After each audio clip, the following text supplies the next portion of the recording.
All right. Okay, we're live. I Yeah. believe we're live. Cool. Hopefully, everybody else will see we're live in a few minutes.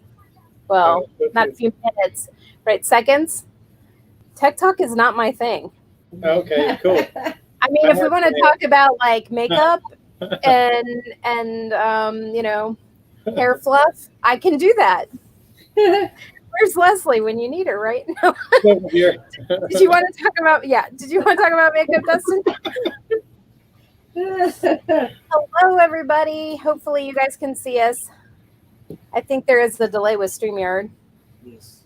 So, And I haven't been on for a couple of weeks because we had terrible internet in North Carolina where we were at, and now we have good internet. We're in Virginia. that's awesome. Yeah. So, we will catch everybody up. We're on the road, if you can't tell. We are on the road and we're in Louisiana, and Michael is driving. And we are hoping to get gas here as we do this live stream. Yeah, don't even think about it, dude. And then we're going to do our tech talk as we drive down the road. And I get to be the guest host for today, which my understanding is we're going to talk about weights and measurements, which I told Dustin I don't like to talk about on the live streams, but apparently that's what we're going to talk about today. Oh, I thought we were going to do like how to gas your rig on the road. Well, yeah, that we could do that too. Michael could actually, show us all how that works. But anyway, let's see. Let's see who's in today. Oh, K&R is here. I guess Kyle, if you're out there, you can jump up here whenever you're ready. So Avenger RV Adventures here. Meant to be RVing for Everland RV. Hello, everybody. Thanks for coming. This is our autism garden. Let's see. I'm not real good on the StreamYard side, so y'all have to forgive me. I usually do the YouTube side. Artist on the Road is in here. Hello. And so, all right. So there's a few in here right now. I think we're slow. Usually, I think starting a little bit earlier is hard when everybody has work. So don't say the W word. Oh yeah, they usually roll in, I think, in the after 5. Yeah. So, but all good, Instructor Shelley. Yeah, I get to be an instructor today. That's a little scary for me. I don't really have much to say, but yeah, Camping Theory said that they can't watch because they're driving, but they can listen. But don't worry about it because Shelly and Michael, they're driving too, so they're doing a whole live chat while they're driving and all that good stuff. So yeah, we can do it while you're driving. Yeah.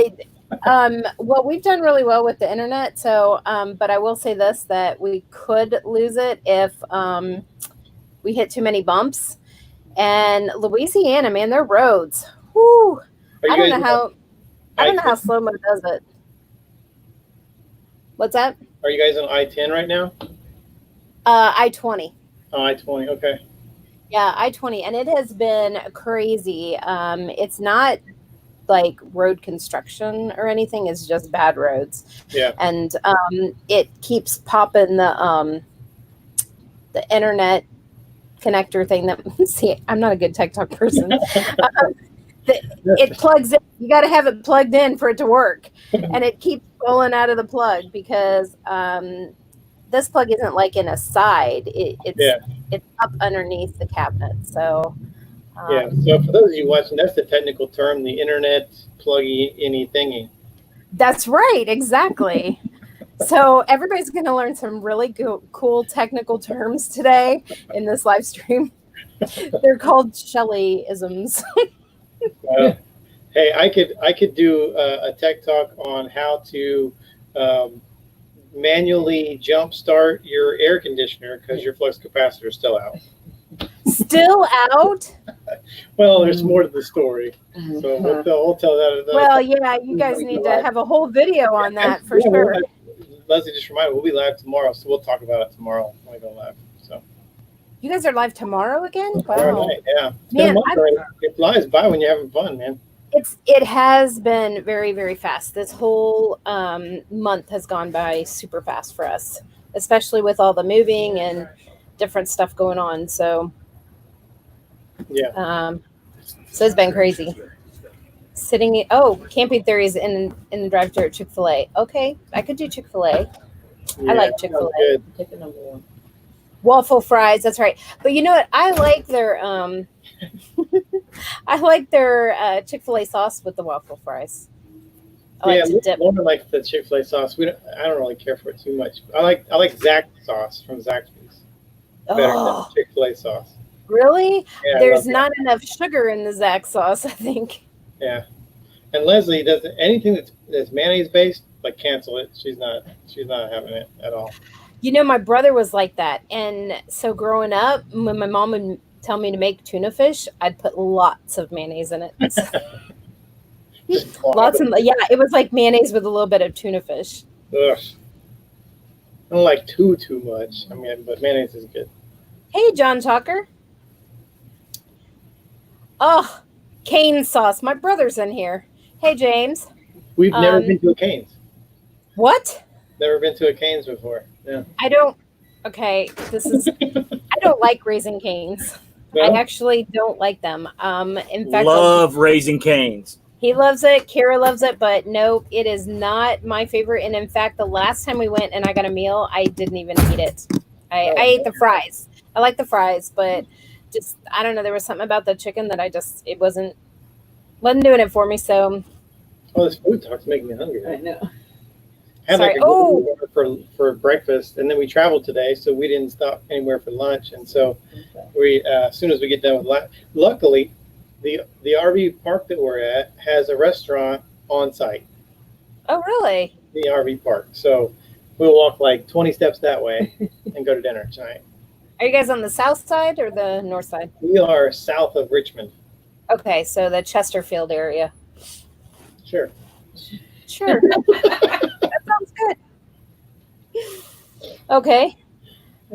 This is our first time in Virginia, but My brother said he wasn't my brother anymore because I don't like Raising Cane's. I know it is kind of strange because it's just chicken, but I don't know. There was something in it that just I didn't like it, and that's unusual for me. I'm not really that picky. yeah, once you have Chick-fil-A, I mean, it's everything else doesn't even matter anymore. I don't know. Down here in the South, they like their. I really think we need to talk to Lawrence about that because he really likes chicken. He does. And we They even get the talked about. Whataburger and got chicken. Right. Well, that's what we said. Kyle's never been to Whataburger, and we're going to take him, but we'll probably do it like tomorrow. Well, and make I sure you get said, burger. we need a video that we're actually getting burgers Yeah. and not chicken. But maybe I need to try their chicken. He said it was really good, so maybe I'd like it. I don't know. I can understand, like, going to get a chicken at Whataburger if you've already been to Whataburger. But if it's like your inaugural trip to Whataburger, get a burger. That's true. Whataburger. That's true. I might have to like overnight him one. I mean, I couldn't believe that they came and didn't even get a burger. But Yeah, they don't have them up here in Virginia. Yeah. So, Oh, see, my brother said Popeye's sandwich is better than the Chick-fil-A sandwich. So, and Popeye's chicken is true Louisiana chicken. So, I mean, like, that's probably what we ought to be eating while we're in Louisiana. we haven't tried the infamous Popeye's chicken sandwich yet. Oh, wow. It's a Yeah. good sandwich. It's a big sandwich. I Is was it? actually surprised. It's Yeah. a huge sandwich. Yeah. And actually, my favorite spicy chicken sandwich is from Wendy's. I like the Wendy's spicy chicken. Oh, yeah. I like that Getting sandwich spicy too. Wendy's is the way to go. Yeah. So Daydream About Nice Things is in here. Hello. And Everybody's I bringing saw in, Papa Drew show up. We were talking about Hello, tech. Papa They're Drew. talking about chicken sandwiches. Yeah. Well, exactly. I'm glad to see that Papa Drew's RV is okay and well after his Yeah. Well, stuff fiasco. out there. Hello, burning up the roads. Yeah, I can't even imagine like knowing that there's a big forest fire. I guess that's probably a little bit more commonplace in California than it is out here, but still it's not common. It's like a hurricane or something. It's coming, but you still have to try to get everything out of the way. Well, those things they're really shifty. Yeah. Shift in a hurry, and then it's too late, and then you got to get out. And they didn't have time to get RVs out of the park and stuff. They just had to leave their stuff and hope it was there when they got back. So glad that worked out. Yeah. Oh, hello, Whoa Nelly, RV Adventures. Such a cool name. And then I heard that Endless RVing, they named their RV Nelly. Oh yeah, that's cool. We don't have a name for our RV. We don't yet either. We've talked about it, but I don't know. Nothing just has felt right yet. I guess when it does, we'll name the rig. Yeah. We'll figure it out. I don't know. We didn't name the truck either. Of course, you guys have a tow vehicle.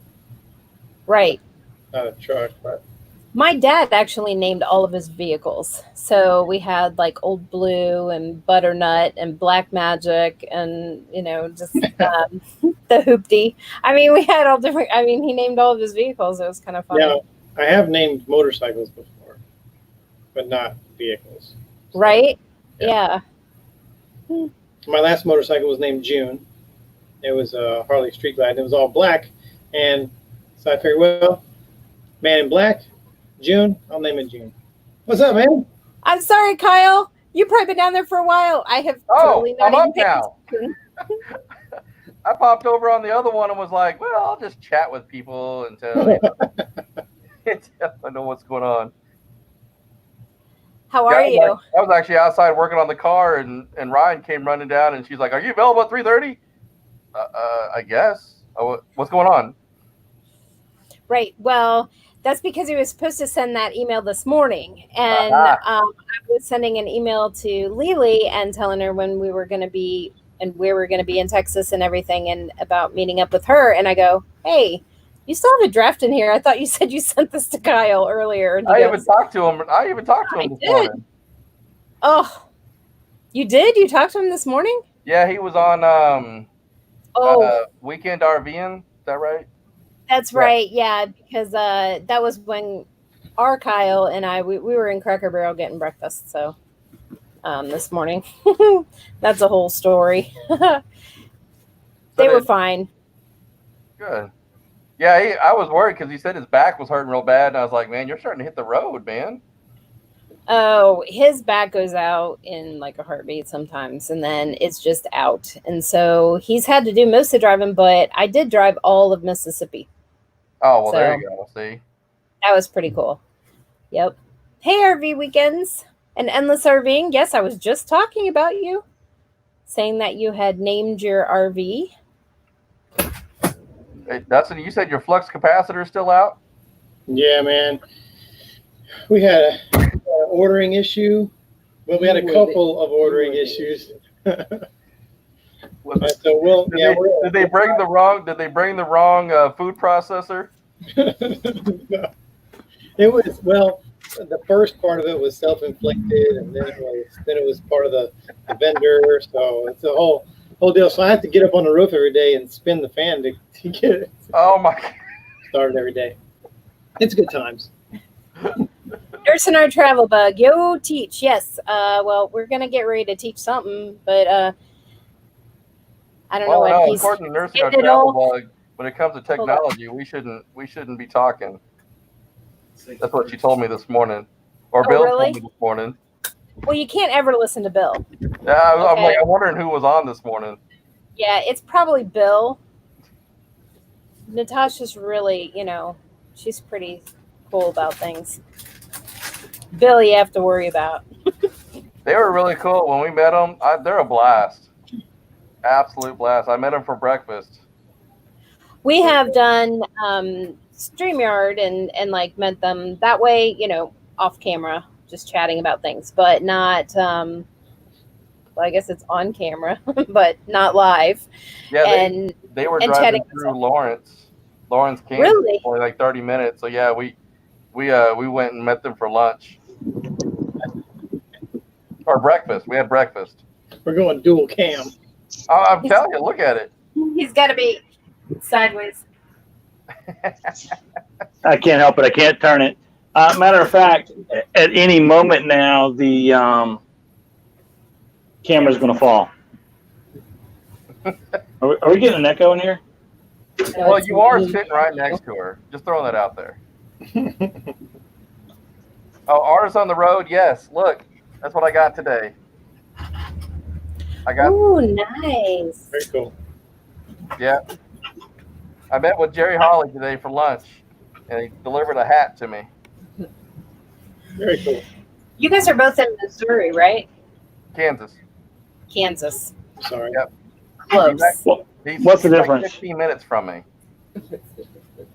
And it took this long to go meet him. I used to live in Kansas. Well, Leslie lived in Kansas. I deployed out of Kansas. Did you at Leavenworth? Riley. Riley, okay. Yeah. He doesn't like to talk about his time at Leavenworth. Yeah. If you ever get a chance to go to Riley, pass on that. I did a huge hazmat cleanup out at Riley. I was like, why am I out here? That was one heck of a setup, man. I was like, y'all something else out here. So, Paul Northcutt, he wants to know what Cane's is. It is a restaurant in the South. So, They sell chicken tenders. Yep, and that's it. Yep. And hello to Hitchup and Toe. Yep, Cane's is all right. And James Cantonese. Hey, look at this. I got a green light. Okay, folks, let's get rolling here. Apologize for the delays, but, you know, it is what it is. I've got special guest, Dean of the Weights and Measures School, Kyle from K&R Destinations on here. To talk about something. We were on a live stream last week or something, and talking about do's and don'ts with truckers and RVers, and Kyle got brought up there to talk about what all the different G, C, W, G, V, R, EIO stuff means. And he was dropping knowledge like it was super hot. So apparently we found something that Kyle's good at, and I thought we could bring him up and have him share that knowledge with us. The one and only thing? What was that? I said the one and only thing. Well, you know, you got to be good at something. That's one more than me, so you got me beat. Well, there you go. So. Yeah, I haven't wrecked my drone a second time, so I got you on that. Well, I may not have either yet. I haven't tried to fly it. Well, jury's still out. And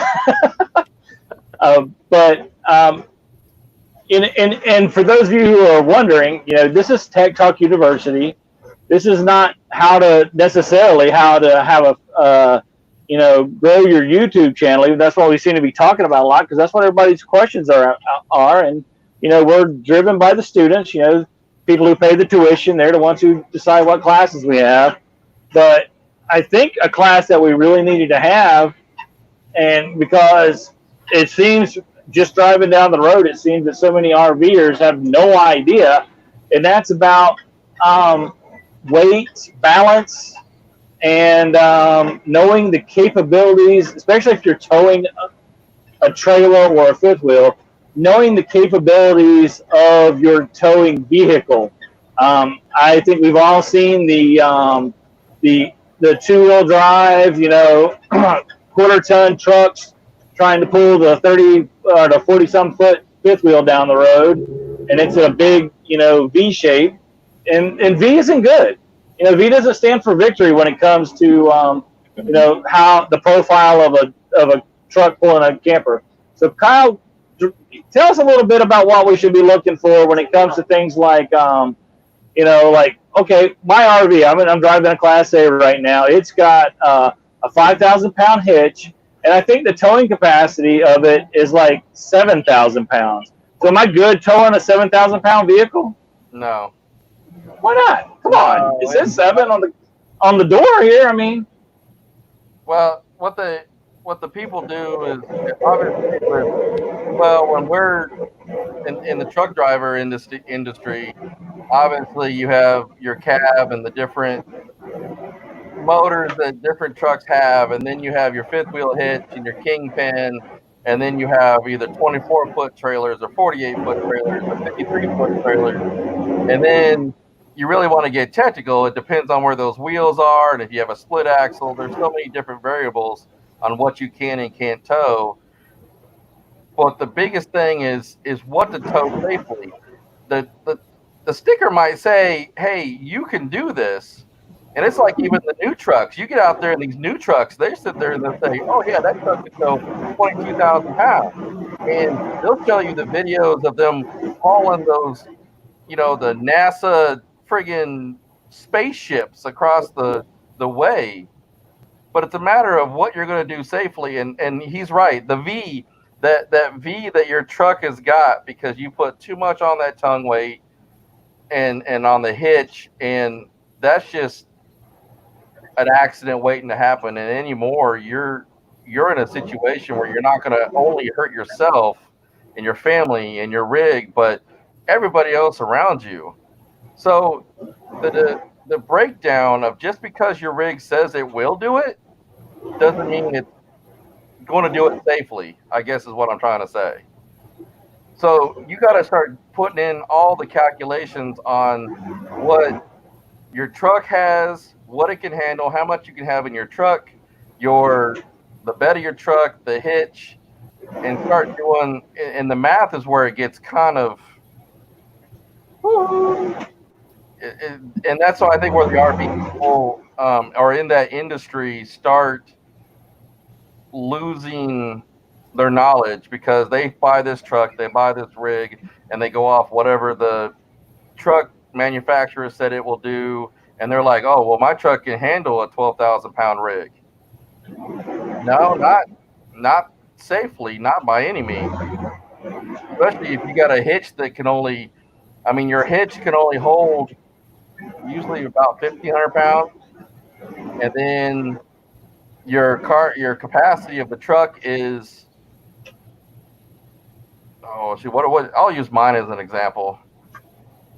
So I have a quarter-ton truck. I have a half-ton. I have a 2004 GMC Sierra.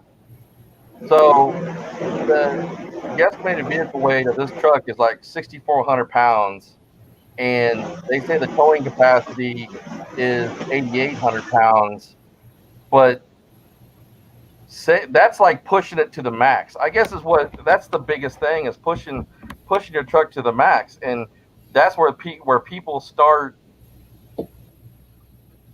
No, my brain's running too fast. You got to bear with me. Like, I had all these notes and all these things. I was like, because I had to do this all last minute.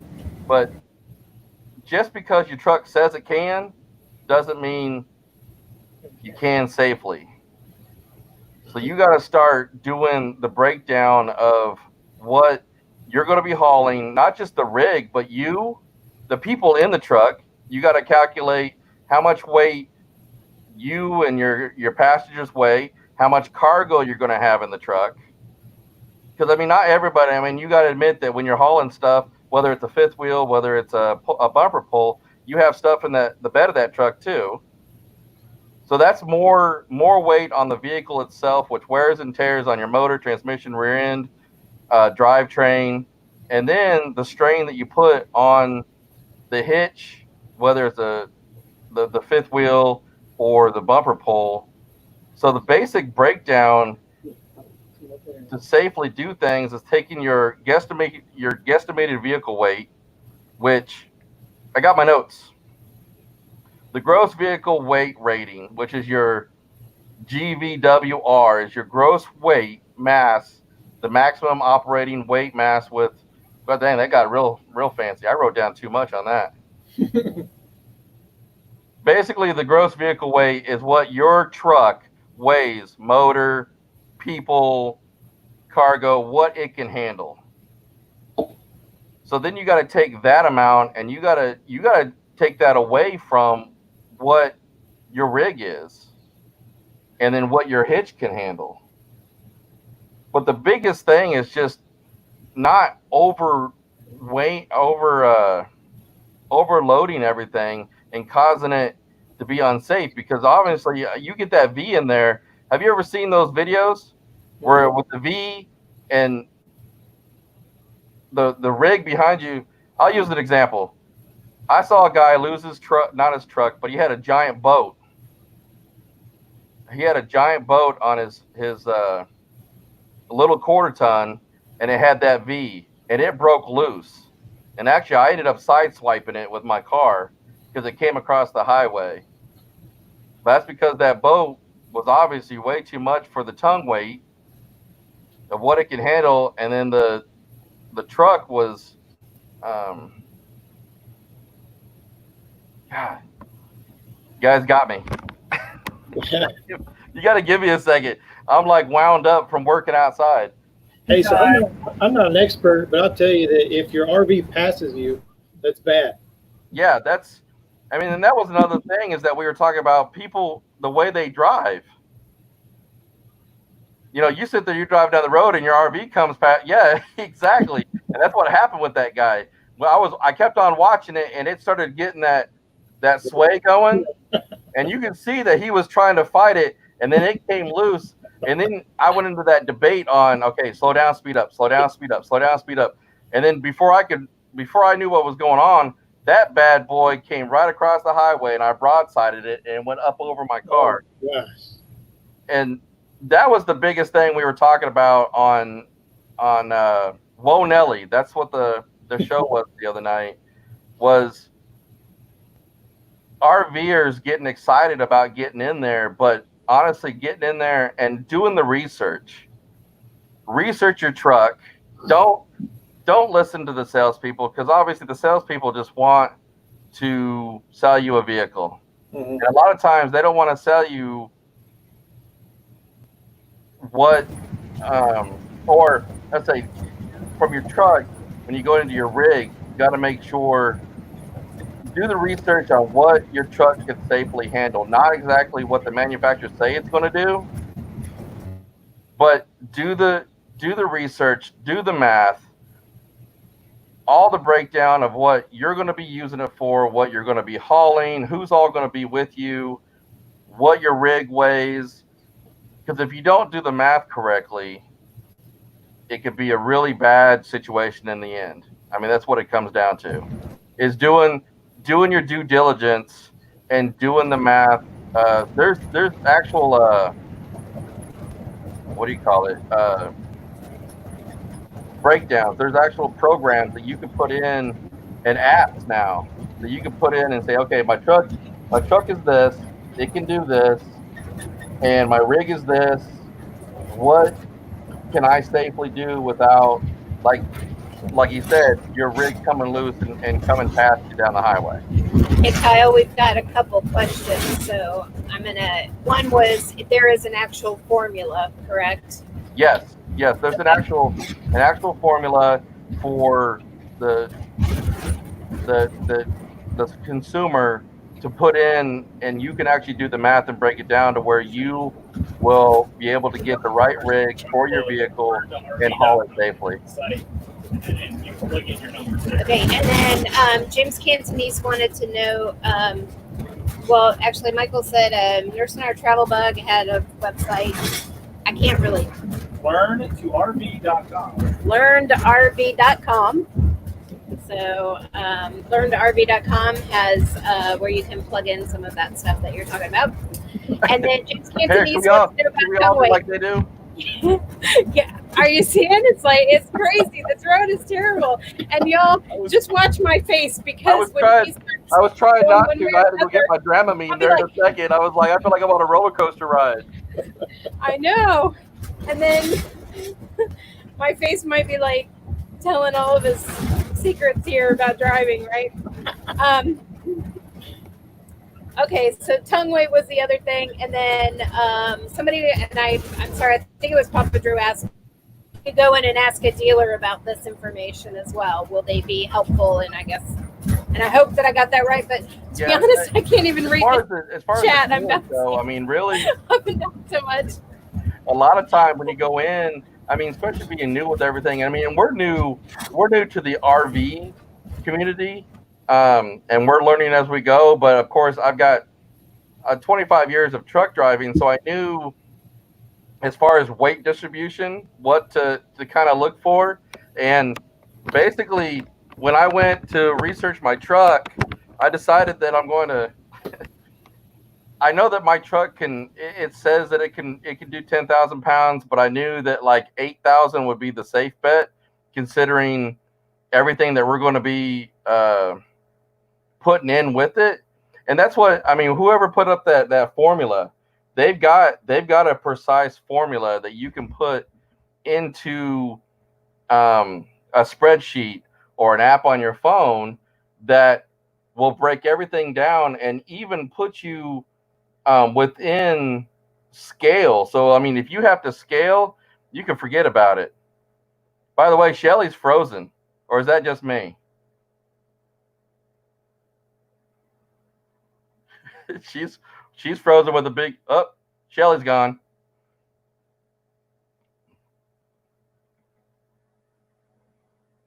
Did I lose everybody? Is everybody there? Right.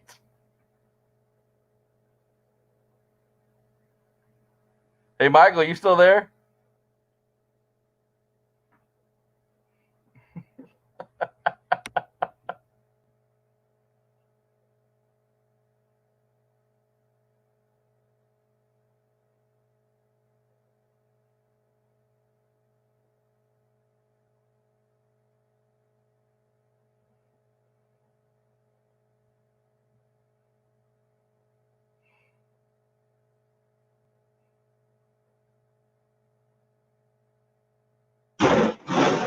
Okay, I think. Can you hear me? Yeah, there you are. Okay. Yeah, we were bouncing around so much the router actually became unplugged. There's your tech talk. Okay. Hang on.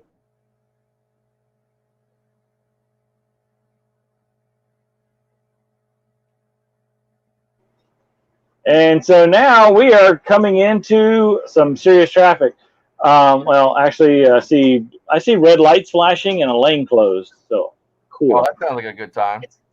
Yeah, a lot of construction. But oddly enough, here on I-20 in Louisiana, westbound, the construction is not where all these bad roads are that we've been bouncing all over the place about. They're not doing any construction there. It's other places they're doing construction. So go figure. So yeah, what I was trying to say a minute ago was, I was watching Nursing Our Travel Bugs live stream on Sunday, and they were talking about newbie RV or stuff too, and somebody mentioned the website learntorv.com, and on that website you can actually plug in all the numbers you get from your truck and also from whatever RV you're looking at buying, and it'll tell you if it's a good match. She's back.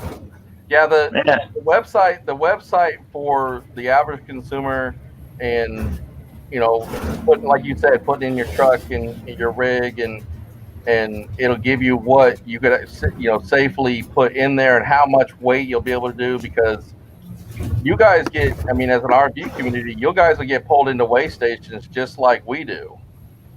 And if you are overweight at any sort, then you got to sit there and figure out where all your stuff's going. Because a lot of times, if they're overweight, they won't let you go back down the highway, just like us. Yeah. But like with us, when we put it together, and like we were talking that one night with Blake, as a flatbed driver, I pretty much have control on where my weight is put and the materials are put on my trailers, so I can stay within regulations. And that's what got everything started, I guess, with Bonelli. And when I popped up there, because I mean, Blake was driving, I've been driving, and they were trying to see, the comparisons between the two. And the biggest thing that we always brought up is that as RV newbies, and I know that not like everybody in here that I've seen are probably not so much newbies, but just the excitement of getting out there, and you get that truck and you get that rig, and you don't do your due diligence on what you have and what you're buying is within the safe parameters of moving down the road. And that's that was, as a truck driver, our biggest complaints is because we get horrified when, like Dustin said, you see a truck come by you and you notice something passing him by, and that's his rig going past him, and that puts all kinds of.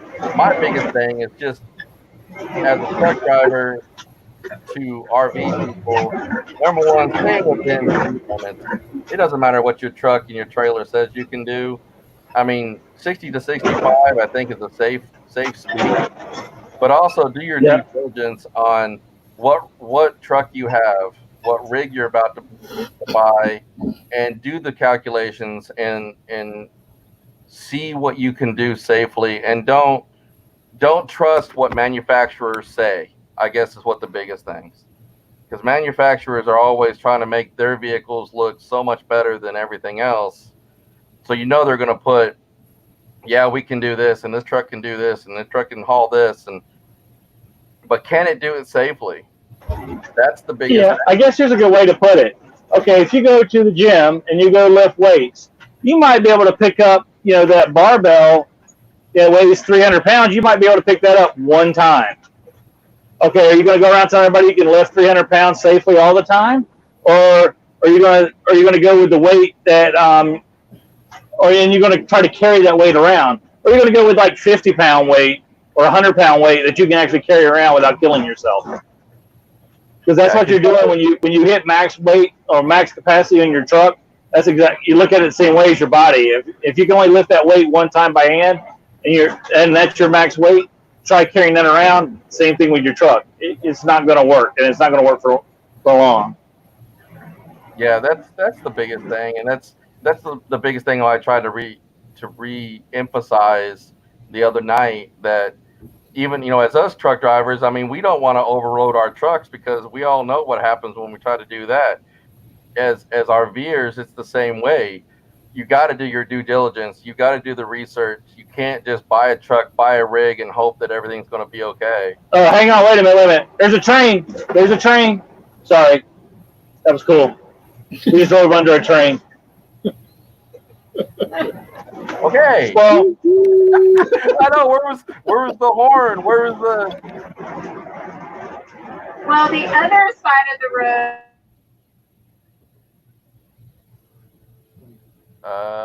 Lost. I can't hear. Did anyone else?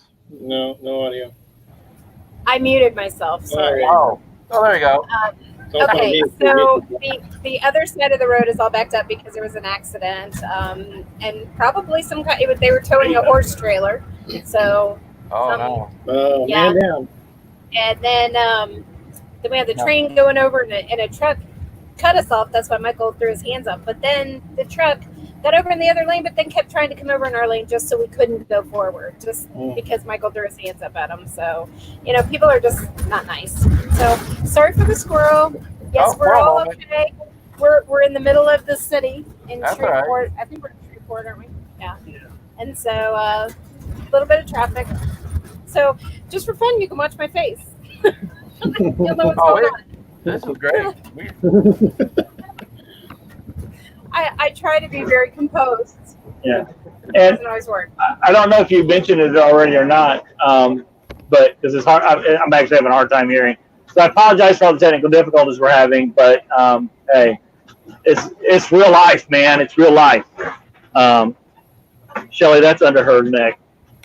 Yeah, when you look up, but cat scales are the greatest thing for RVers who are concerned, and all RVers should be concerned about how much weight they're hauling, how much weight they are, etc.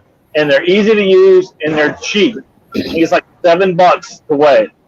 Yeah, I mean, that was our biggest thing, and I'm sure Dustin probably has the way he's got that big monstrosity that he hauls around. But I mean, you make any type of adjustments, you probably got to go reweigh it to make sure that you're still within specs.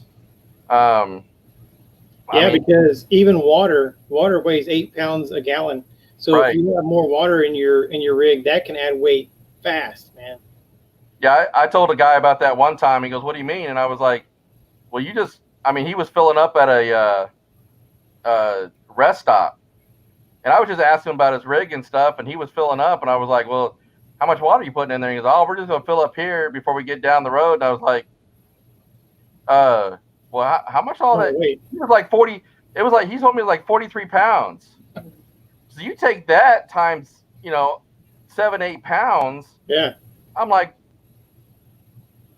well, you just stay way away from me, man. You just get down the road. I don't want to be anywhere near you. That thing's going to slide around, and I mean, I get it putting a little bit in there for going down the road, but yeah, and that's the biggest thing, that guesstimated vehicle weight. You got the guesstimated DBRW, Yeah. and then you got a max, which is, what your rig and truck and all of that's got to weigh together. That's our biggest thing, is that as RVers, just do your due diligence and do the research. And like Mike said, $5-6, you pull up on a scale. You can weigh your truck by yourself, or your truck with your rig all together, with you in and out of it. It doesn't matter, but just stay within the regulations, stay safe, and don't speed. That was the other thing. I had a guy with an RV pass me up doing 80. That's not cool. Why would you want to risk everything just for 10 more minutes? Most of the tires on RVs are rated for 65 miles per hour. That's what I thought. I thought even the E-rated, isn't that like 55, 60? Ours are rated for 65, and they're the best kind of tires that you can buy. And so now you have to take into account they're rated for 65 miles per hour if you're within your weight limit. Right. If you're not within your weight limit and you take a curve, it's going to pop that tire right off the rim or bust the sidewall.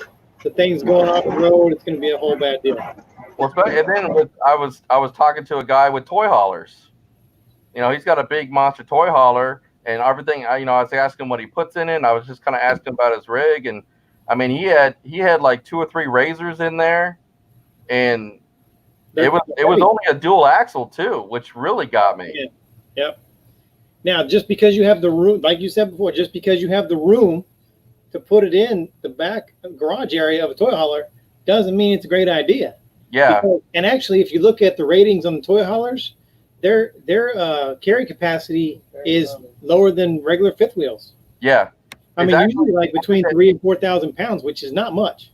No, and I think that one, I actually looked up that one because we've been looking for rigs, and I looked up that one, and I think the carrying capacity, the cargo capacity on it was only like 2,300 pounds. That's like if you put a motorcycle in there, that's 1,000 pounds. Right. Then you haven't put any of your stuff. You haven't put a drop of water. You haven't put in a washer dryer or food or any of that stuff yet. And now you're already down to like 1,000 pounds that you're able to put into it. You're not gonna make it. That was our biggest subject about when we were talking is how that stuff adds up so fast. Yeah. When you start putting it in there, and especially people going full time, not just a full time, people full time. You want all your goodies on there. Yeah. But you don't take into account how much all that weighs. It is definitely more difficult for full timers because, weekenders and some timers, you can take all your stuff out of the RV and just take with you what you need. But when you're full time, you got to take all your stuff, and for us, that's a couple thousand pounds worth of stuff. Right. That's just the stuff. Isn't it for like Class A and Class C? I mean, we tow behind us, our cars, and obviously we talked about like the hitch, and having how much weight behind you. But you also have to consider, isn't it like the corners, like 4 corners too, and making sure that your weight is evenly distributed throughout? Well, yeah, when you break down per axle, right? Whenever, like, say for example, and it can happen to RVs just like us, but you guys can get pulled over on the side of the road, and you'll see the state trooper come up with these little scales. They're about that big, and he'll lay them down, and they'll weigh per axle. And if your axles are over, you'll have to get in and start shifting things around and make sure that you're balanced out and within regulations. Because I mean, yeah, I don't know if anybody's ever seen it, but you've seen some RVs going down the road, and you can see them tilted a little bit to the side because, like, okay, let's take a toy hauler. they load a motorcycle in there, but they load it to one side instead of in the middle or up above the axles where it needs to be. Yeah. So they got that thing sitting off kilter, and now you don't got the V anymore. You got the pyramid. Yeah. Because it's pulling back, which is just as dangerous because that hitch will come off, and the next thing you know, you got a boat coming across the highway that you're broadside. Yeah, and if you're loading that thing the same way every time, you're gonna do some wicked wear on your tires. Oh yeah, yeah. I've seen some videos where people, I mean, you can see the side walls are bulging out, the tread worn out like on the inside really bad. And the other side's good because they're barely even touching the road. Right, exactly. It's like a brand new tire. They've been all three-wheeling it all the way down the highway. Oh man! Well, isn't that why you're supposed to rotate your tires? That way they all wear evenly. There you go. Yeah, I guess in retrospect, you can sit there and jack up that side and move those tires around. Well, I mean, if you have a flat tire too, that you can just move it over that one side, and then you're off the road, and it's off the. You got more, right? Yeah. You got to think outside the box. Yeah. Now, hey, you were talking about water a second ago, and so there's a lot of people who boondock that have to fill up with fresh water before they get where they're going. So my advice to those people is fill that up as close to your destination as possible. Right. So you can go as far with that much weight. Now, say if you're traveling a long distance, you want to be as close to empty as possible. We always carry a little bit of water in the black tank just so it can slosh around in there, but not enough to slosh around to move us around. Right. So either you want it to be pretty empty or you want it to be pretty full, because the worst thing you can do is fill it halfway, because halfway is a lot of weight and it's sloshing. So it's going to move you around. You can tell RVs that are probably half full of water because they're like this on the road, man. Have you ever seen a tanker? Yeah. I drove tankers for about 6 months.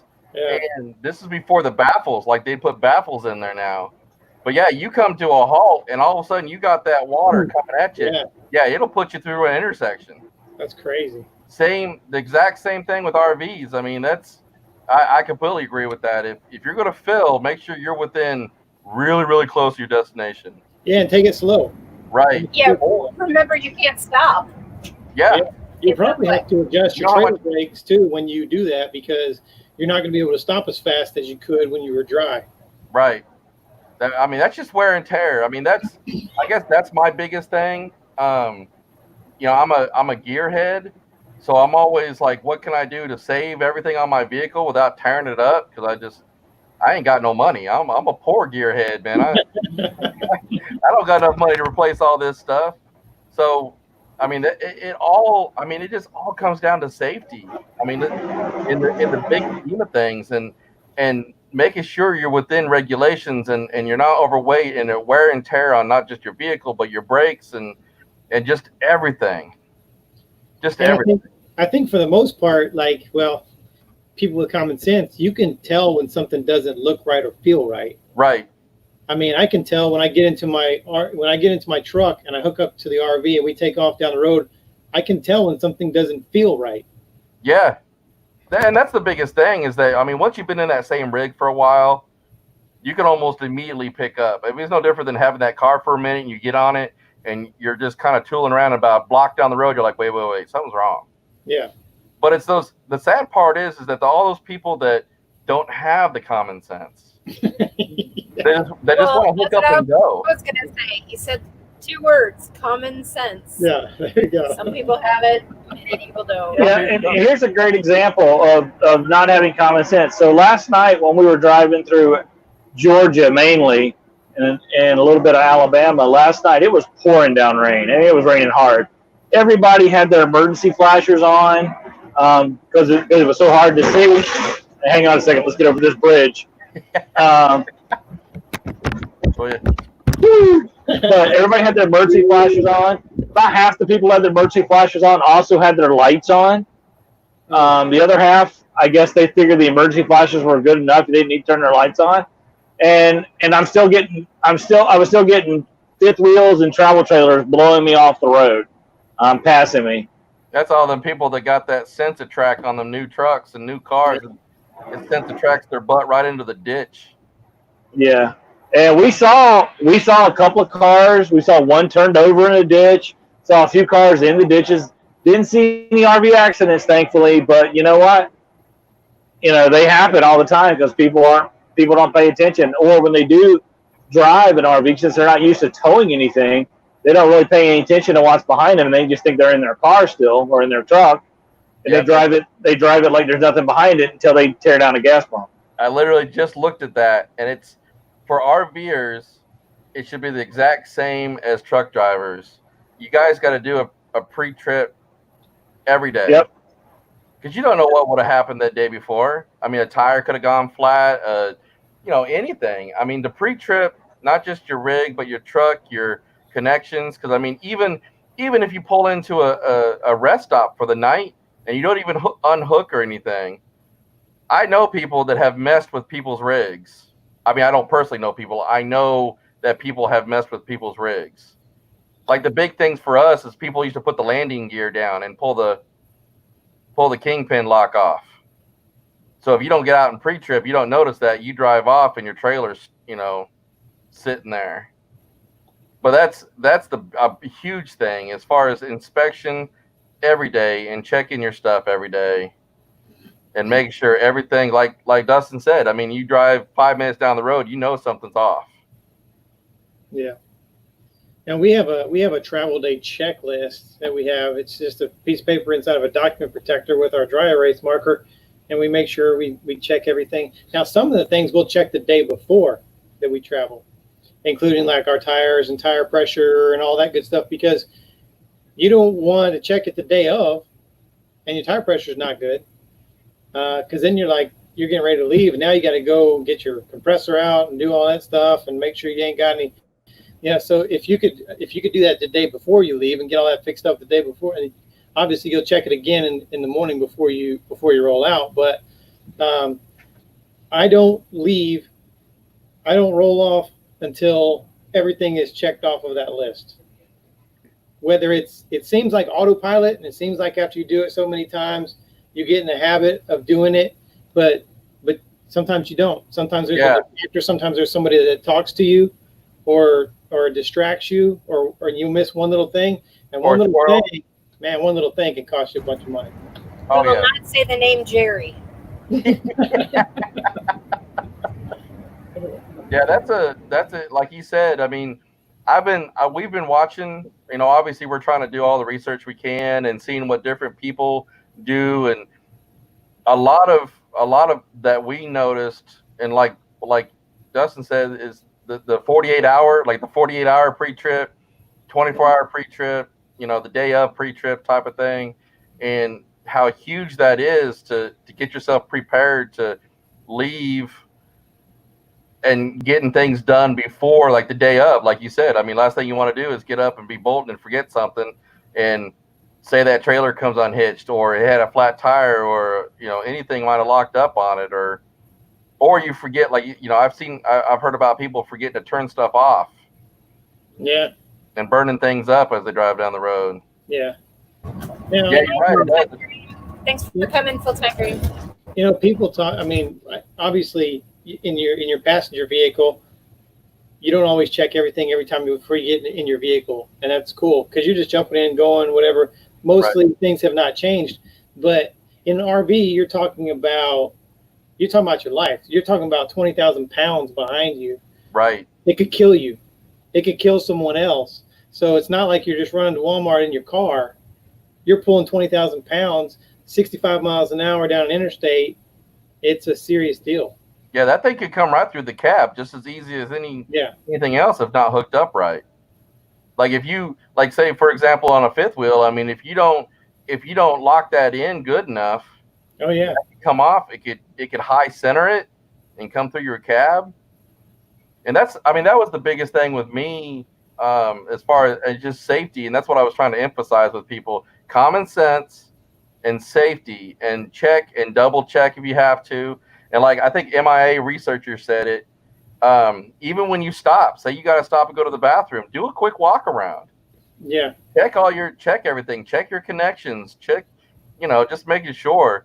And it'll save not only a ton of money, but could save your life, anybody else's life.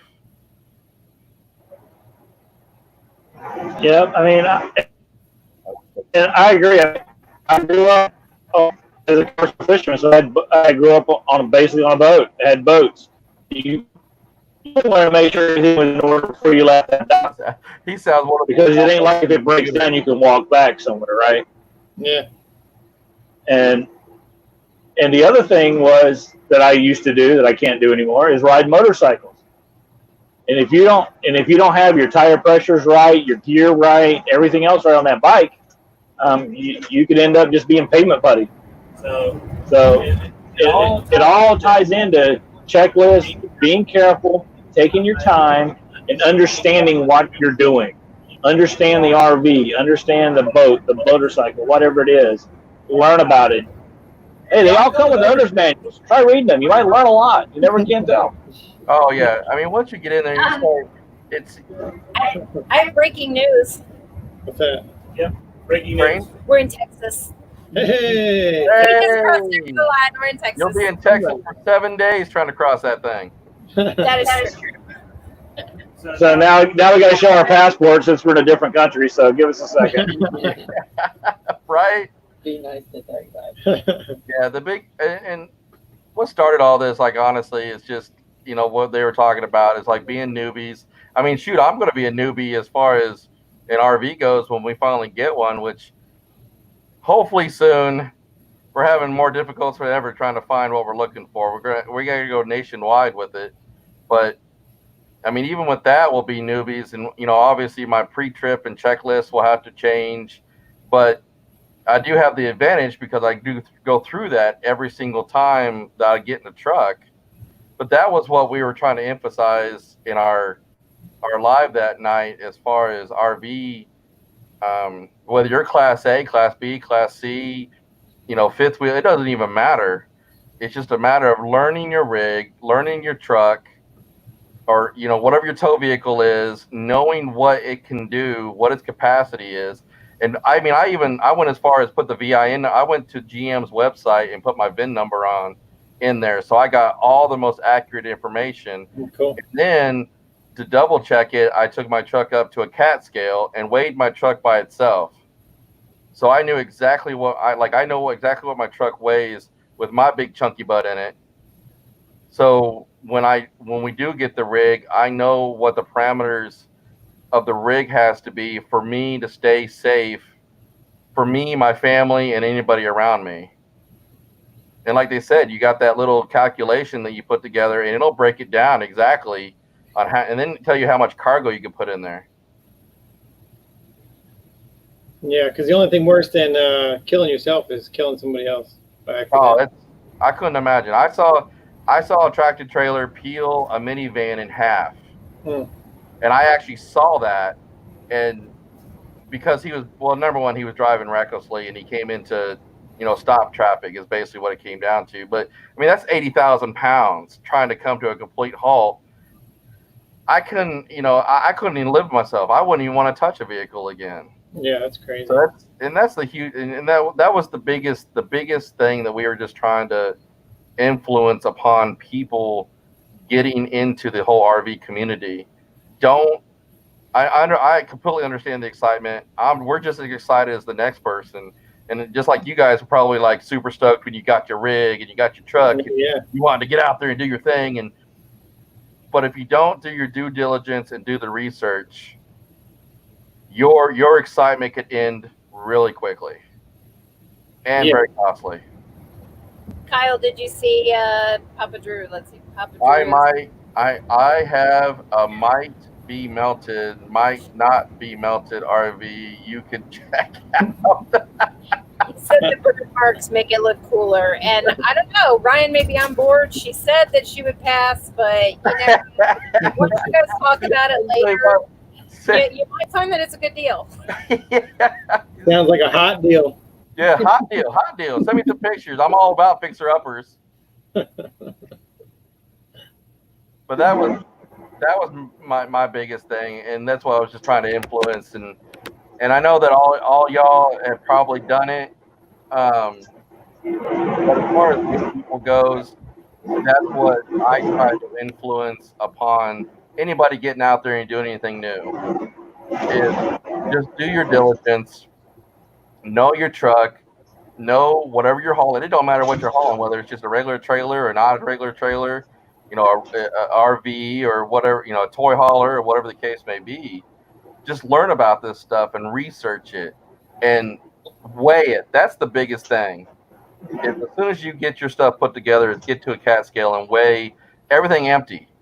Like when you pull up on it, get off the cat, get out of the truck and just weigh everything empty, and then do another weigh with you or your passenger or whoever you think might be in there with you, Mhm. and that will give you a good calculation to put into that formula, and you will know exactly what you'll be able to put in that rig in that truck to get down that road safely.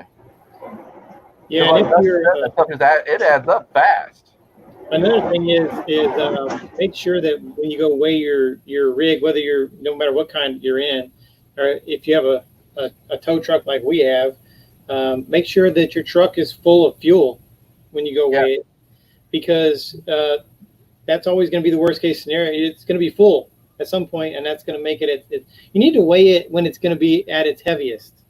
As a worst case scenario, you need to know what your rig's going to weigh at its max.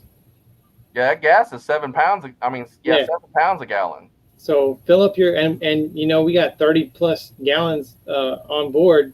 That's a lot of weight in the truck. See, it's got a 5.5 tiers and a rim with a steering wheel ACs. Works going down the hill if you go fast enough. That sounds like my old 71 Nova. 55 with the windows down. Nurse in our travel bug put on here, the fellow on our live found a trailer on a government auction that a homicide took place in and said slight splatters on the walls. No way. Gently used. Yeah. Yeah, you should check that out, Kyle, because you probably get a good deal. I would prefer a non-haunted trailer, please. It would make great for a paranormal show, I tell you that much. Yeah, we're really close, and I think what made it even more difficult is because we had people trying to sell things to us, but it was over the capacity of my truck. Mm-hmm. They kept on telling me my truck can do this and do that. I'm like, I don't care what you tell me. Yeah. I've already researched it. I know what I can do safely, and that's what I'm going to stick with. And if it takes longer for us to find it, then so be it. Yeah. But I'm not going to put me, my wife, and at some point we're taking the grandkids, but I'm not going to put anybody in jeopardy just because I want that big bad, mojo and look cool going down the road. Mm-hmm. So what is the better way if you're looking for a rig? Do you get your truck first? Yes. And then your travel trailer or fifth wheel? Yeah, and that's what I from the things that I've checked into, I would say get your truck first, because whatever you want to drive. I've seen people buy, Subarus, little SUVs. Mm-hmm. That in itself, once you have your vehicle that you're wanting to travel in and whatnot, at that point you do the research on what it can do and the hitch that you put on it, and then from there you will know what kind of rig you get. Now, if you happen to get gifted a rig, then you got to do it in the opposite direction, and you got to look at what the rig is, what it all is all about, and then start researching vehicles that can tow that. Yeah. Unless you trade it in and then get, I had friends that they got gifted a fifth wheel, and it was not a floor plan that was conducive for their family. It was, I think it was her father's or somebody's, and they handed it down to them when they passed away. And so it was not what they could use. So they ended up trading it in, and they got something smaller, but then was able to take the difference too and get put towards the truck as well. So, Yeah, absolutely. It doesn't matter really which way you go, but make sure you still do the research. That's why people get overly, they think either too much into it or they don't think enough into it, and they just start grabbing things. oh, I bought this 1 ton, I can do whatever I want to do and haul whatever you want. And then they start packing whatever they want into it. And they don't even realize that even with the 1 ton and a fifth wheel, and so you get the fifth wheel with the triple axle toy hauler thing, they don't even they don't even have the comprehension that once you put toys and everything in there, you're still going to be overweight. Yeah. I mean, you might have this big bad truck that you think that you can pull a house down with, but according to DOT, they're going to pull you in there and I don't know if you've ever got an overweight ticket, because I got one time, and that will never happen again. Because it was $2,500 for being 500 pounds overweight on my rear trailer. Because I didn't weigh it. I was in a hurry and took off. Now I didn't end up having to pay it, but that's not the point. But you figure, you put that into your perspective. You pull off that stuff, and guess what? Your vacation got cut real short, because now you're forking out $2,000 for an overweight ticket when you could have made one adjustment and not ever had that issue. Yeah, and actually, we have friends who have a toy hauler, and they were overweight before they even put a toy in the garage. Yeah. That's what. Yeah, empty garage. They're overweight. That's what I'm saying. It's like people don't. It's crazy when they don't, and then they don't.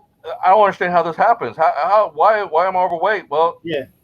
Look at your truck. Look at your rig. Look at your setup. Your carry capacity was, a couple thousand pounds. That's what. It took a second for me to get that with the toy haulers. I thought you could do more. No. And once I started looking at them, I was like, wait, you actually have less. Yeah. In a lot of cases. It's only like 2,000-3,000 pounds, and like you said, once I put the bike in there, I'm looking at 1,000 pounds of stuff I can put in the rig, and I'm like, well, shoot, once my big butt's in there, I'm like, I'm taking a shirt. That's about it. Well, he called me up, and he was like, man, I don't understand how I'm overweight. What's going on? And I said, well, I asked him what his dry weight was, and then what his cargo capacity was, and asked him if he had any toys. No toys in the back. And I said, well, do you have a washer dryer? Yeah. Well, there's a few hundred pounds. Yeah. Do you have any water on board? Yeah, I have some water on board. Yeah, there's some weight right there. Do you carry any tools? Tools are heavy, man. Oh yeah. Tools that has weight like fast. So yeah, by the time talked through the whole situation with him, he's like, yeah, I'm overweight. I ain't even got anything in the garage yet. Yeah, meanwhile he's got 3,000 pounds worth of stuff. Yeah. On his rig. Great. So are toy haulers really meant not for full timers then? Are they for people, weekenders, or Really not. I don't think they're good for full timers. It really all depends on what you look at to use it for. Like I knew some people that, or I talked to some people who actually used the toy hauling part as a bedroom for the kids. Yeah, and that's fine. Yeah. Yeah. So they were able to do that, but what makes it hard for full timers and a toy hauler is, like you said, I mean, they don't have the carrying capacity as your normal rig would. Yeah, and see, if you're a part timer or a weekender, you don't need a washer dryer in your rig. You don't need a ton of tools in your rig. You don't need to carry a bunch of water. You're going from one place to another and hooking up. But if you're a full timer, doing some boondocking and carrying all your tools with you, and you got to have a washer. Leslie has to have a washer and dryer. So yeah, it adds up real fast. Yeah, it was crazy for us to make that mental adjustment to that part of it, like you said. And then when we started doing all the additions, because we were talking about, okay, well, if we're gone for 2 weeks, we're going to take this, and this. And the next thing you know, we're breaking out laundry baskets with a scale to see what, see what this weighs and that weighs. And it sucks that you're going to have to break it down that much, but to avoid a ticket or to be overweight or just for safety reasons, a lot of times that's what you got to do. Yeah. Yeah, it is. It's not like, it's not like a lot of people with, priority mail from the post office, the flat rate boxes, if it fits, it ships. That's not how RVs work. Right. Yeah, we figure that we'll put a lot of our I got 1 million of these. I'll be here all night. You're right. Tip your waitress. Yeah. The other thing you got to think about with your weight is being able to stop. I mean, you were talking about that with the 18-wheelers, being able to stop, but you have to give yourself space between you and the vehicle in front of you. You should give yourself at least the length of your rig, probably 2 times the length of your rig to get stopped. But a lot of times you can't do that because people will just cut in front of you. Yeah, If you leave a gap, they'll fill the gap, and you make another gap, someone will fill that gap. You'll be going backwards by the time you get on the road. So, but I'd say at least whatever your total length of your RV and your truck together, give yourself at least that much space to get stopped, because it's going to take that much to get stopped. Oh, Is that your driving theory or Leslie's? Well, Leslie's a tailgater. She's like, I got like 4 foot. I'm good. That's a lot of things too. Mentality. Yeah. One thing too is, we're talking about the brakes, is you may be in a truck that you're towing something that's under the max capacity and all that stuff, but it doesn't mean that the manufacturer made those brakes strong enough to give you great stopping power for the amount of weight you're carrying. Yeah, and look, you got different types of brakes out there. You got the hydraulic ones. You got some of them are really, I can't remember the specific name of them, but I've seen one that only had used the 4-way. They didn't use the 7-way with the braking system. And so that's even less braking. That means that most of that braking power is on your vehicle. Yeah. That the trailer's not even helping anymore. No. So I mean, taking that into consideration, now you're burning up brakes even more, especially if you hit any hills. God forbid you're heading down a hill. Yeah, and you got to think. I mean, we have a Ram 3500, and it's a single rear wheel, but the thing weighs almost 10,000 pounds. Just stopping the truck by itself, it won't stop on a dime. I mean, I need some room to stop for that just truck. That's a quarter mile at 65 miles an hour coming to a halt. That's another thing that people don't get. I mean, I've seen people trying to stop, and you're just like, well, bye, because they ain't stopping. Yeah. Well, and if you're new to RVing, prepare yourself. People are going to pull right out in front of you. Oh yeah. They're going to cut you off. They're going to block you. If you turn on your turn signal, they'll get in your way. Oh yeah, they'll sit right there next to you. Because they don't want you to be in front of them because you're slow. So they'll do whatever it takes to be in front of you. Yeah, I told them the other night I had one guy clip my cattle guard that was on the front of my truck. Jeez. Because he was just wanting to get in front of me. And I'm watching the road. I can see everything. We're just moving just fine. It wasn't even like he had to get in front of me right then, but for some reason, he just rushed over, clipped that cattle guard, almost lost control of his car. Jeez. I mean, and that could happen with you guys, with the RV people too. I mean, like he said, they don't want this big monstrosity in front of them. No. They don't want it there, so they're going to do whatever they can to get in front of you. So you got to. And the regular person who's never owned an RV, never driven one, a regular person who's just been driving cars their whole life, they don't realize, they don't see it as an 18-wheeler. They just see it as, well, it's RV, it's big, it's light, it's made of aluminum, it can't be that heavy. But they don't realize how much those things weigh and how hard they are to stop. So, hey, my advice is if someone pulls out in front of you and you can't get stopped, and you hit them as square as you can. Yeah, don't swerve. Now just hit them. That was our I mean, that was one thing that when I started driving, they always told me, like, it don't matter if a deer's out there, whatever it is, you keep that thing as straight as you can. Yeah. Okay, here's a good example. There's a guy trying to merge in front of me right now. Yeah. And he's just taking a sweet time. I can't get over. Not that it's my responsibility to get over. But speaking of what we're just talking about, okay, the merge lane on an interstate is for the oncoming traffic to getting onto the interstate. Yeah. They have to speed up and get with the flow of traffic. It's not for everybody to get out of their way so they can get on. Yeah, just FYI. It is their responsibility to get into traffic. It's not your responsibility to let them in traffic. That's what I mean, and that's what a lot of, like, I would slow down a little bit. I kind of watch them and see what they're going to do, and I might slow down a little bit. But you know what? If you don't have the possibility of getting over, and you just got to go past them, then go past them. They might be mad, but you can't. you can't put yourself into an unsafe situation to suffice them or whatever. I had a really good word and it left me. Yeah. But Well, it happened earlier today when I was driving because I had a semi truck pulling a bulldozer coming on the on ramp, and I had a car in my left lane. I could not get over, and he decided he was going to cut me off anyway. Yeah. And I had to slam on brakes. We had to slam on brakes. Just It not happens taking almost it every for the travel car. day for us. Yeah. Almost every travel day. yeah, I mean, as drivers, I mean, you get out there, and that's the other thing. The difference between full timers and part timers is, as far as full timers go, yeah, you might be in a location for like a week, but you guys are actually on the road quite a bit, especially with travel days. I mean, Yeah. I'm sure that you have possibly 2 days worth at least of driving to get to wherever you're going, maybe more. So you see it, you experience it, and the best thing to do is just don't get mad over it, because you get all kinds of pissy over it. That's just going to put you in a different mindset. Yeah. That's one thing I had to learn to overcome. We just know it's part of the deal now. We just kind of live with it. And I'll tell you though, if you have 3 lanes or more,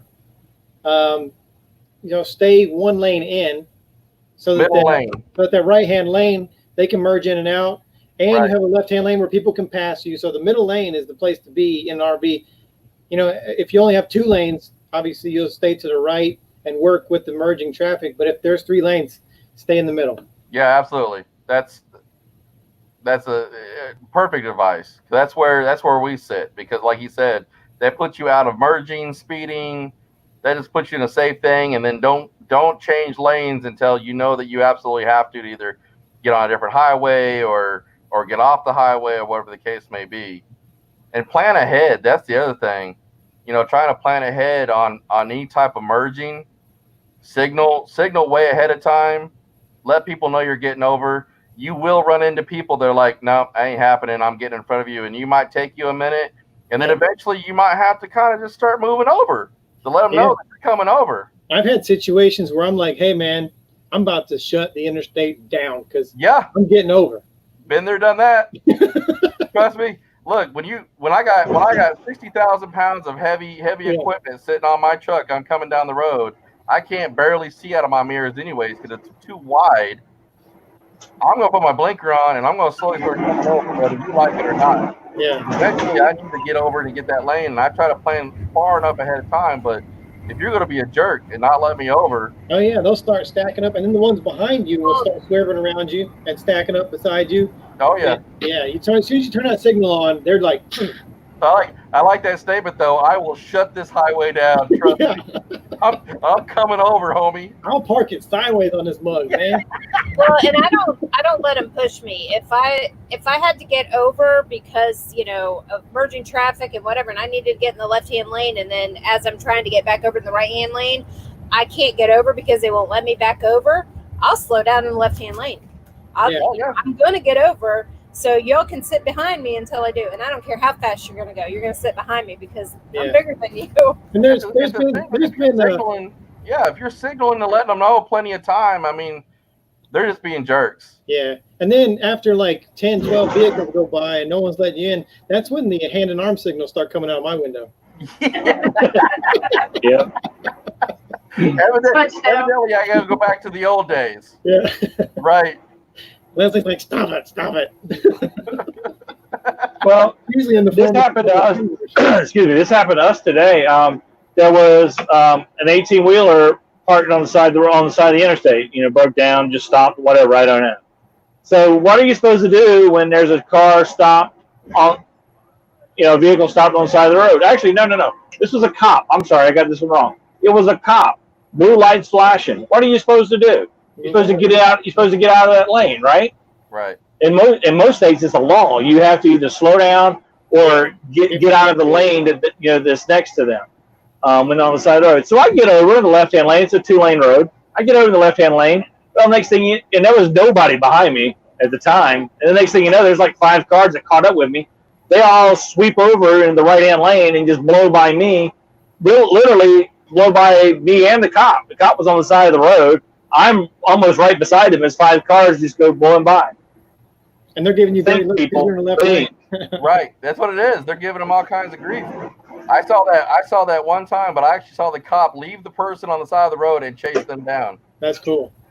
And oh man, he was furious. I saw one guy get pulled over, and the cop got out of his car, was running up and like pulling on the guy's door, trying to get into his car because he was so mad. Which I mean, however that could be handled, but that's just like I said. I mean, you're going to run into, and you guys see it being on the road just as much as me, really. But you will run into all kinds of people out there, and it's just a matter of just keeping your cool and keeping your head. If you start getting aggressive or getting mad and you start making mistakes, and then you and that's why we travel on Tuesday, because there's hardly any traffic and we leave early in the morning. We're not in a hurry to get there. We only travel 3 to 4 hours at a time, so if it takes us 5, then that's cool too. We're not in a hurry, so nothing to really be upset about on our end. Well, it's important to remember too that if you let those get to you, that increases your stress, which increases your blood pressure and your health. So learn to let that kind of stuff go. Well, that's where a lot of the accidents do. I mean, they grab that RV and they're like dedicated, or not dedicated, but like they're on a mission to get there and get there fast, so they can start experiencing all this without planning ahead or leaving earlier or whatever the case may be. And again, that's where that 80-mile-an-hour RV comes past you. Well, and that's where full timers have the advantage over weekenders, because we're not in a hurry. Weekenders are in a hurry to get. They got the 3-day weekend or the 2-day weekend. They got to hurry and get there on Friday, so they can hurry up and have fun for a day and a half, and then hurry up and get back home so they can get everything set back, unpacked, so they can get ready to go back to work. Where like, if it takes me 6 hours, it takes me 6 hours. Yeah, that's what. And that's what you always see, and I'm pretty sure that's the ones that you see coming blowing past you. They're on that rush for that 3-day weekend or whatever to get there. Yeah. So. I think that was some of our trouble yesterday, because they had their 4-day weekend for 4th of July and everything. So they're trying to get back home. Yeah, it's just the biggest thing is just being safe, man. That's what I try to emphasize when I was training some people that were getting into truck driving, and taking your time in the morning. And even if you got to leave a little bit earlier or start a little bit earlier to get there safe, how much time and energy have you saved than trying to rush to get there? Besides burning twice as much fuel, putting yourself and everybody else in danger of trying to rush to get there. Yeah. Plus, if you have an issue, or if you have a tire go down that you didn't check, right? Now you're sitting on the side of the road. Now you're just burning a ton of time. Oh yeah. And that's usually about the time when God steps in. Well, you pull into a rest stop or something with a flat tire. Next thing you know, your trip has been cut back like 4 hours because something that could have been checked back then. Yeah. Now put you in a little reality check that you should have. Now you got to sit there and wait. Yeah, and I've seen people who like weekenders or part timers, that they'll go out and they'll go weeks or months between trips, and they won't check their rig until it's time to go out for the weekend. And then I'll see the Facebook post, our trip's canceled now because there's a knot on the side of my tire, and I just now saw it. I'm like, well, it's been sitting there for weeks, and you're just now checking it the morning you're getting ready to roll out. I mean, I never understood that. Not at all. I've seen the exact same thing. People like, hey, let's get out of here, and they go to grab the rig, and they just take off and get about 25 miles down the road and realize that they're stuck now. Yeah. So it's worth taking the extra time to check your stuff. Yeah. Like I said, we go back to the start of all this. For anybody that came in, it's just check your truck, check your rig, do the calculations, just be safe, man. It's the same for us as truck drivers. If we don't check our loads, like with me with flatbed, I'm hauling steel. If I don't check that road or that load, I can get a roll of metal come off my truck. It'll roll right through a car and kill an entire family. Jeez. That's 10,000 pounds rolling down the highway. I've seen a picture. I've never seen it, but I've seen a picture of that, and I saw it roll through a car.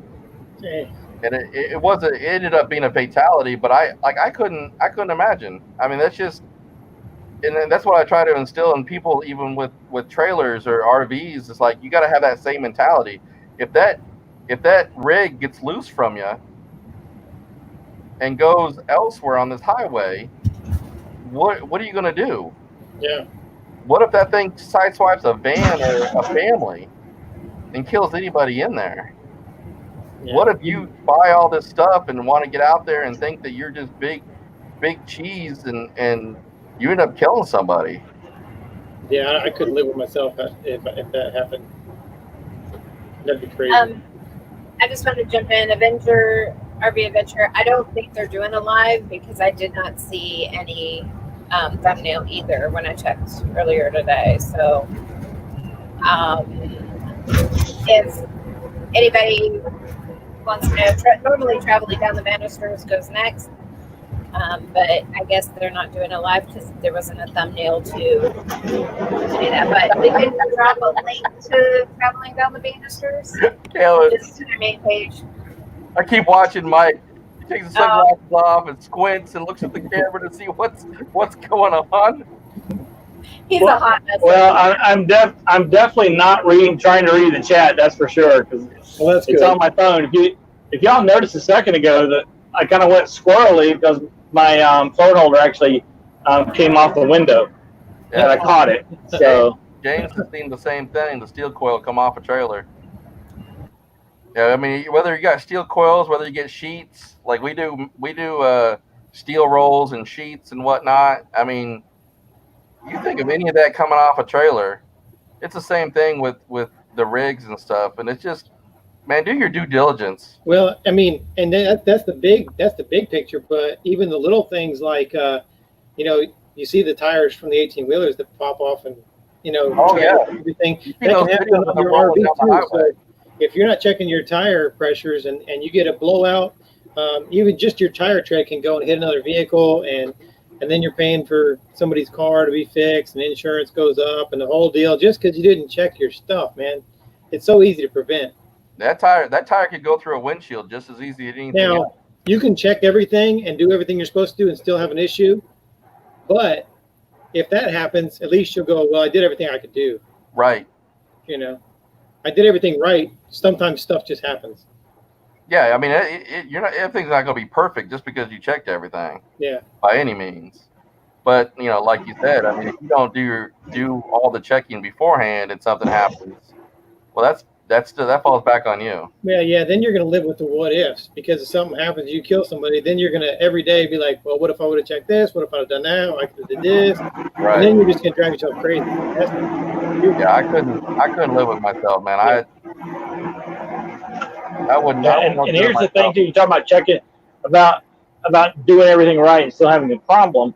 Is okay. Let's say you've had your RV and your truck, if you're towing. Let's say you've had it for 10 years, but you just now got around to weighing it, making sure you had the right air pressures in your tires and all that stuff. Well, okay, it's great you're doing the right thing now, but you put a lot of extra wear and tear on both of those, on all the suspension components, the brakes, all the safety features. You put a lot of extra wear and tear. So while you may be doing things the right way now, you really need to take, and part of regular maintenance is checking the brake pads on your trailer, checking the brake pads on your truck, checking the cable, the brake cables, checking all that stuff to make sure it's in good working order. Your wheel bearings, all of that. You just cannot ignore scheduled maintenance. You've got to do it. And if you do it, and I would say if you're towing a lot, like you're a full timer, you probably need to do that. You need to do that scheduled maintenance more frequently than the owner's manual recommends. Yeah, for sure. Because I think most everything is like annual basis. Most of the big stuff is on an annual basis. But like you said, because the weekenders and the part-timers, for a year for them, it may only be a few hundred miles.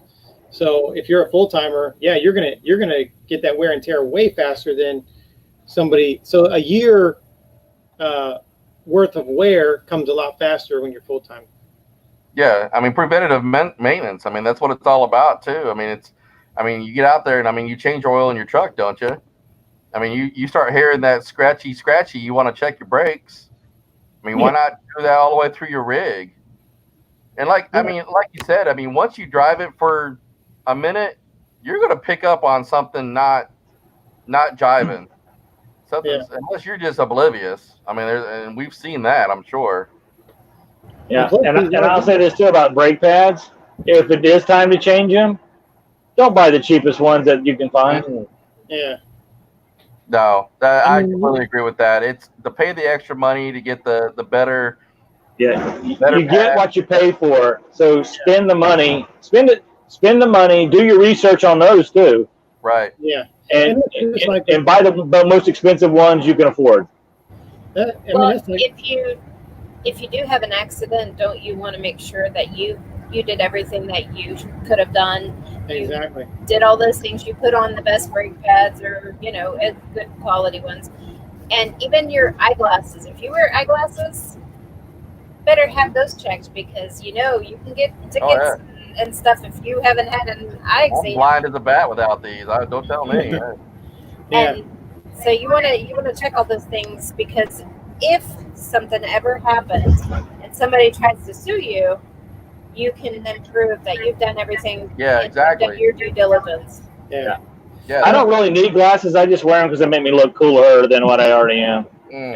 Keep telling yourself that, Michael. An RV is a huge investment. I mean, you want to take care of your investment, and that's what a lot of people don't get when they're talking about going full time. They don't really think about all these little things that we're talking about, and you have to, like you said, you have to buy some of the expensive stuff to take care of your investment and to keep everybody safe, like buying a tire pressure monitor system and RV GPS, so you don't get stuck somewhere where you, and then replacing brakes and rotors and greasing up your stuff and redoing your roof. All that stuff is not cheap, but it's all stuff that you have to do. It's all part of the RV life.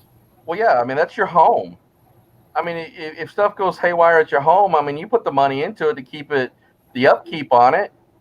I mean, if you're that, I mean, even if you're I guess part time, I think of it differently.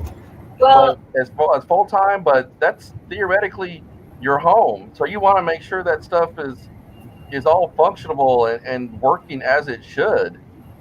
It goes back to common sense, though, because there are people who won't do anything in their sticks and bricks until it breaks. Yeah. And you can't do that if your RV is your home. Yeah. You have to be preventative. I mean, that's just, you're right. And honestly, in the big scheme of things, it's all common sense. Now, the unfortunate truth is that it's kind of almost a 50-50 anymore. Yeah. Some people have it. Some people should have it, but decide to ignore it. It's, I don't know. Ooh, we found a good fishing spot. Yeah, that's a good fishing spot there. There you go. There's like almost a dozen people on the side of the road here fishing. Did you see that fishing spot? I think it was over there. Yeah. So it's right here. It's right here. Exit 596. We cast out the window. Yeah. I-20 West. And there's a Whataburger at this exit too, so it's a double feature. If you can't catch any fish, just go to Whataburger. You'll be good to go. All right, guys, we are a little bit over time, so I want to thank you guys. Just hang tight for a second. I want to thank you guys, especially you, Kyle. I did send you an email this morning. I wrote the email this morning. Shelly sent it later this afternoon, so my apologies for that. I thought I actually sent it. Apparently not. And Dustin, as always, thanks for being on here. And thanks to all the students out there for being here today. Attendance was a little low, so I think we had some people playing hooky, and that's okay. But if you want to figure out who wasn't here and go berate them, that's fine too. No, I'm just kidding. But thank you guys for being here. Thank you guys for supporting us. Quick admin notes, non-tech talk related. We are right at a little less than 300 hours to our 4,000, but we still need about 80 more subscribers. So we're real close to getting monetized. And we couldn't do any of that without you guys. So we thank you for your support and encouragement over this 8-month journey of YouTube. We really appreciate it. We love meeting you guys.